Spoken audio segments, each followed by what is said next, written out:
Good morning students. Today's class for class 10 chapter 1 कर रहे हैं हम। हिंदी मीडियम स्टूडेंट्स के लिए है ये टोटली। एक्सरसाइज 1.2 पे बात कर रहे हैं वास्तविक संख्याएं। ठीक है, तो वास्तविक संख्याएं ये टॉपिक शुरू करने से पहले मैं आपको थोड़ा सा रिकॉल करवाऊंगी कि आप 9th क्लास में या 8th क्लास में गुणनखंड करते थे। मैंने एक एग्जाम्पल लिया जैसे कि 45 का गुणनखंड करो। अब सबसे पहले हम चेक करते हैं कि ये 2 से जाता है या नहीं जाता। ये 2 से जाता है तो ठीक, नहीं तो अगला नंबर अभाज्य संख्या चेक करते हैं हम। 3 से ये जाता है तो 3 एकम 3, 3 पंजे 15। एक बार फिर से चेक करते हैं कि 3 से जाता है या नहीं। कैसे चेक करते हैं? दोनों को ऐड करके अगर इसका सम 3 से जाता होता है तो ये 3 से भाग होगा ही होगा। तो 5 और 1 6, 6 3 से भाग होता है, दैट्स व्हाई ये 15 भी 3 से भाग होगा। तो 3 पंजे 15। इसके बाद आप चाहे देख लो 5 यहाँ छोड़ भी दो या 5 से भाग भी कर सकते हो।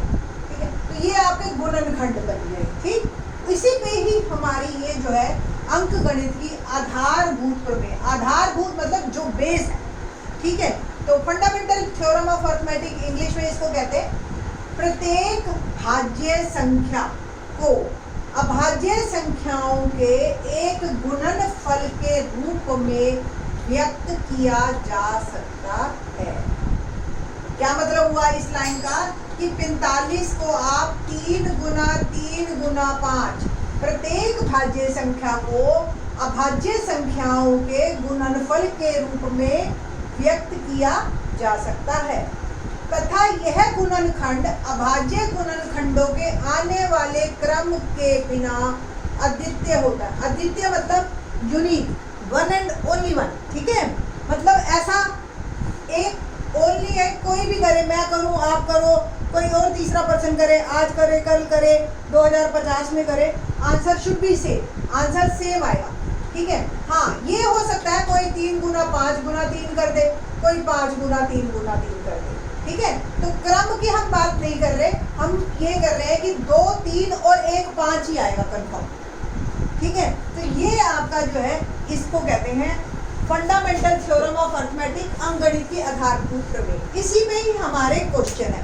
अब देखो आपके में जो 10th क्लास में चेंज क्या किया है उन्होंने गुणनखंड वृक्ष बनाने के लिए कहा।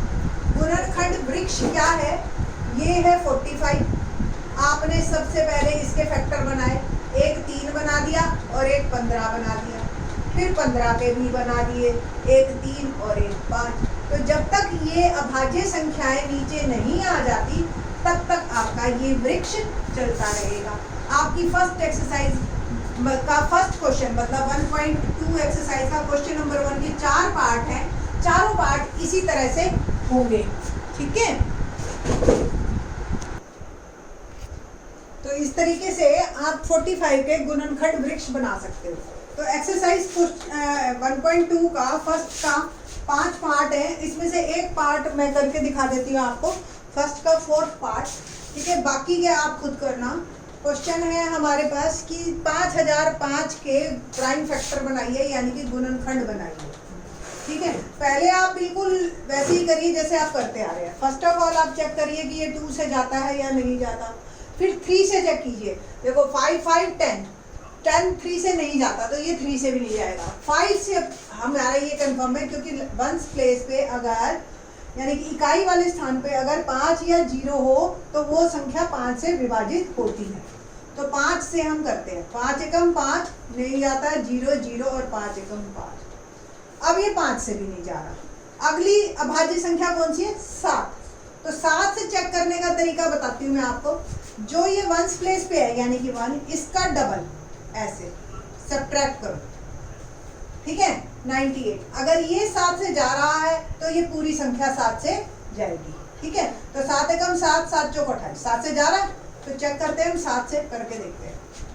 7 एकम 7 30, 7 चौक 28, 2 21, 7 3 21, चला गया ना 7 से।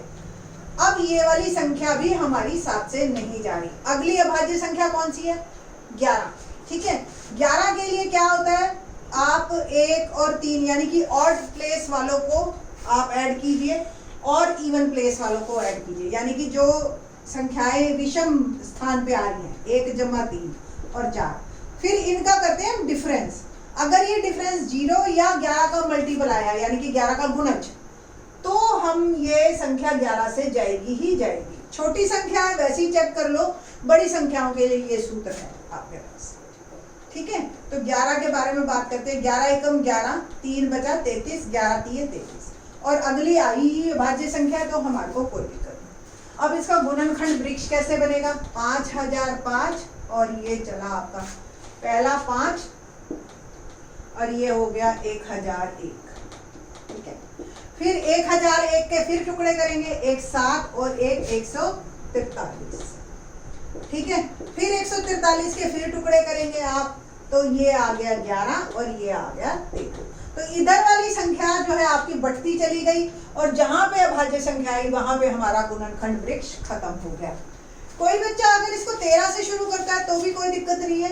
मतलब कहने की यही बात है, आधारभूत प्रमेय हमारा क्या था कि यही कि आपके ये 7 5 11 13 आगे पीछे हो सकते हैं, बट आएंगे यही। ठीक है, तो इसी तरह से आपका ये क्वेश्चन कंप्लीट, ऐसे आपने बाकी के चारों पार्ट कर लेने हैं, प्रैक्टिस हो जाएगी आपकी अच्छी इससे। ठीक है, अब हम सेकंड क्वेश्चन करते हैं। सेकंड क्वेश्चन में वो कहता है कि महत्तम समापवर्तक और लघुत्तम समापवर्तक निकालो। एक मैं निकाल के दिखाती हूँ, फिर वो आगे फर्दर क्या पूछता है उसके बारे में भी बात करेंगे, जो वो सूत्र वेरीफाई करने के लिए कह रहा है और उसका यूज क्या है। ठीक है, तो एक क्वेश्चन लेते हैं हम 510 और 92 सेकंड पार्ट। ठीक है, तो सेकंड पार्ट को करते हैं हम। सेकंड का सेकंड पार्ट, फर्स्ट और थर्ड आप खुद करना ट्राई। ठीक है बेटा, तो कैसे करना है? 510 और 92 गुणनखंड बनाते हैं हम इसके। 510, ठीक है, 2 से किया, पहले 2 से जा रहा है ना, तो 2 से किया, 2 दूनी 4, 2 पंजे 10, 2 पंजे 10। फिर ये देखो 3 से जा रहा है, 5 और 2 7 और 5 12, 3 से जा रहा है, तो 3 8 24, 3 पंजे 15। अब ये 3 से नहीं जा रहा, 5 से चेक करते हैं। 5 एकम 5, 5 7 35, 17 आ गया, खत्म। ठीक है, ऐसे ही 92 के आप कीजिए, तो 92 के फैक्टर मैंने किए, तो 2 2 चौक 8, 2 6 12, 2 और ये 23। ठीक है, तो 510 के हमने गुणनखंड बनाए, क्या क्या बने हमारे? 2 गुना 3 गुना 5 गुना 17, और 92 के बनाए हमने तो 2 गुना 2 गुना 23। ठीक है ना, तो ये आपके जो है गुणनखंड हैं। ठीक, तो कैसे करना है?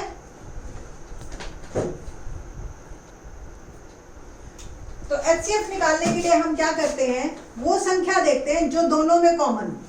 तो ये 2 और ये 2 दोनों में कॉमन है, बाकी कोई भी चीज कॉमन नहीं है, तो HCF हो गया हमारा ये। ठीक है, महत्तम समापवर्तक। ठीक है, ये आ गया आपके पास। अब LCM के लिए आप क्या करते थे? 2 तरीके बता रहे हैं आज हम आपको। पहला तरीका क्या है कि 2 3 5 17 पहले के सारे लिख लो गुणनखंड, पहला वाला एज इट इज। दूसरे वाले में जो HCF के अंदर चला गया उसको छोड़ दो, बाकी सारे ले लो। ठीक है, अब करते हैं इसको गुना। ये चारों का गुणनफल तो हमें ऑलरेडी पता है 510 होता है, गुना 2 गुना 23। अब 510 और 2 क्या बन गया? 102। फिर क्या बन दूनी 0 भी 0, 23 से और गुना कर दीजिए, तो 23 0 0, 23 दूनी 46 पूरा आ जाएगा, क्योंकि यहाँ 0 है, और 23 एकम 23, 23,460 LCM आ गया। ये तो आ गया एक तरीका। दूसरा तरीका क्या है? वो क्या कहता है कि वेरीफाई करो। आगे का क्वेश्चन क्या है? सत्यापित कीजिए। क्या ये एक सूत्र है, LCM इंटू HCF, पहली संख्या गुना दूसरी संख्या, पहली संख्या गुना दूसरी संख्या,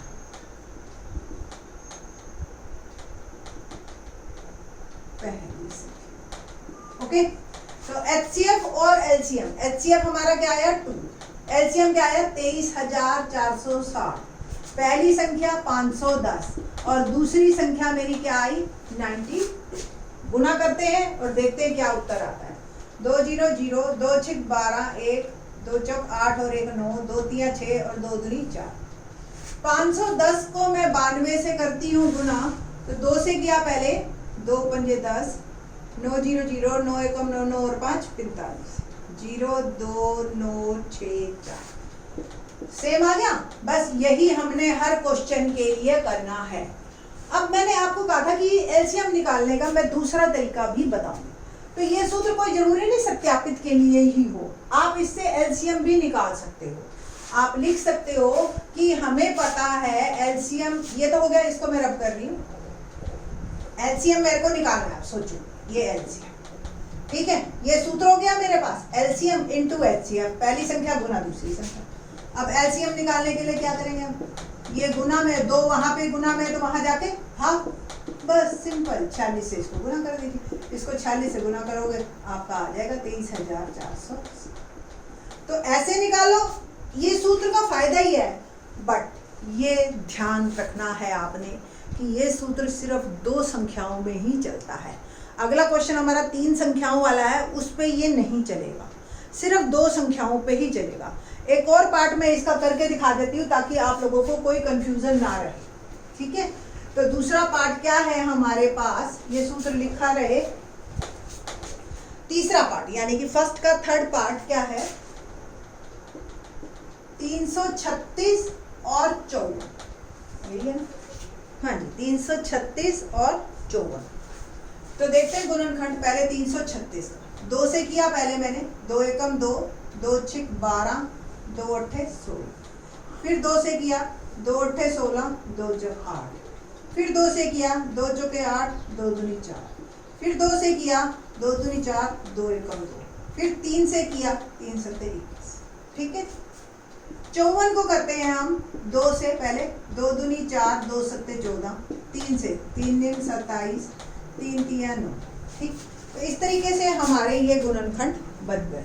अब गुणनखंडों को हमने लिखना है 336, यानी कि 2 गुना, कितने 2 हैं, 4 बार, फिर 3 और फिर 7। 54 के बनाए मैंने 2 गुना 3 गुना 3 गुना 3। अब देखो आप, एक 2 का जोड़ा मिल गया, एक 3 का मिल गया। तो एचसीएफ क्या आया आपका, महत्तम समापवर्तक 2 गुना 3 आ गया 6, ठीक है। तो अब एलसीएम कैसे निकालोगे, दोनों तरीके से निकाल के दिखाते हैं, पहले सत्यापित करेंगे फिर निकालेंगे। एलसीएम देख लो, पहले क्या कहा था मैंने, पहली संख्या के सारे एज इट इज लिख दो आप, वो करना भी बहुत आसान हो जाता है, गुना भी अपने आप मिल जाती है करी कराई, ठीक है। और ये जो है आपका बाकी जो बचे हुए हैं इसके अनपेयर्ड, जो जोड़े में नहीं आए, उनको लिख लिया। अब यहाँ तक की गुणनफल तो पता है मुझे, 336 गुना 3 तिया 9, 9 से कर देती हूँ। 9 छिक 54, 5 9 तिया 27 और 5 32, 3 9 तिया 27 और 3 30, 3024 ये मेरा एलसीएम आ गया। अब सत्यापित करते हैं इस सूत्र को कि ये सही भी है या नहीं, ऐसे ही एक में ठीक बैठा बाकियों में नहीं फेल हो रहा हो। तो एलसीएम है 3024, एचसीएफ है 6, पहली संख्या है 336 और दूसरी संख्या है हमारी 54। 6 से गुना करती हूँ, 6 चौक 24, 2 6 दूनी 12 और 2 14, ये पूरा आ गया, 6 तिया 18। 336 को 54 से गुना कीजिए, 4 छिक 24, 2 4 तिया 12 और 2 14, 1 4 तिया 12 और 1 13, 5 छिके 30, 3 5 तिया 15 और 3 18, 1 5 तिया 15 और 1 16, 4 4 8 3 11, 1 और 8 और 1, देखो सेम आ गया 18,144। तो हेंस ट्रू। ऐसे ही दूसरा तरीका क्या था एलसीएम निकालने का, क्या था, ये एलसीएम हमने निकालना है।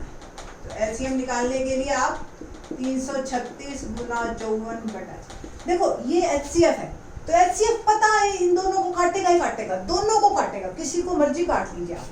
6 निम 54, अब 336 गुना 9, ये तो पहले की तरह ही आ गया 3024। तो ऐसे करो या वैसे करो, आपकी मर्जी, ठीक है, कोई भी आप तरीका ले सकते हो। ऐसे ही मैं एक और 3 का करके दिखा देती हूँ आपको, 3 वाला, ठीक है, बाकी के पार्ट आप खुद करेंगे, या हाँ 3 वाला एक करके दिखा देते हैं आपको। ओके, क्वेश्चन नंबर 3 का सेकंड पार्ट कर देती हूँ। पहला तो बहुत ही आसान है एक्चुअली, सेकंड और भी आसान है, सारे ही प्राइम नंबर है, 8 9 और 25 अब देखो एक मिनट, पहला ही करते हैं पहले, फिर दूसरे और तीसरे के बारे में बता देंगे हम। तीसरा सवाल है एलसीएम और एचसीएफ निकालिए 12, 15 और 21। 12, 15 और 21। 12, 15, 21। 12 के आप जब गुणनखंड करेंगे, मैं डायरेक्ट लिख रही हूँ, कर ही देती हूँ, 2 6 12, 2 3 6, ठीक है।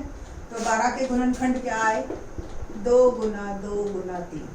ऐसे ही 15 के आपके आ जाएंगे 3 गुना 5। 21 के आ जाएंगे 3 गुना 7। तो 3 का जो है ना हमारे को जोड़ा मिल रहा है, तो एचसीएफ मेरा क्या हो गया 3। एलसीएम क्या होगा, एचसीएफ लिख लो या पहले वाले सारे लिख लो, 2 गुना 2 गुना 3, ठीक है। फिर जो जोड़े में नहीं है 5 गुना 7, बस ये आपका आंसर। 4 3 12, 12 5 60 और 60 420 मेरा एलसीएम, ठीक। तो ये बहुत ही आसान क्वेश्चंस हैं आपके और बड़े आराम से हो जाएंगे। एक क्वेश्चन ये वाला एक और बता देती हूँ, 17 23 19। अब देखो ये तीनों ही आपके जो है प्राइम नंबर है, अभाज्य संख्या है। अगर आप इसके गुणनखंड करोगे तो 17 गुना 1, 23 गुना 1, 29 गुना 1, बस यही बनेगा। तो एचसीएफ क्या आ गया 1, ठीक है। और एलसीएम क्या होगा, पहला एज इट इज, बाकी के जो जोड़े वाले नहीं आए तो ये तीनों को ही गुना करके लिख देना, आपका उत्तर आ जाएगा। तो 17 गुना 23 और गुना में 29, आप गुणनफल करोगे तो आएगा 11,339 करके देख लेना, ठीक है। तो इस तरीके से ही आपके ये तीनों क्वेश्चन बड़े आराम से हो जाएंगे। बाकी के question in the next lecture. Thanks.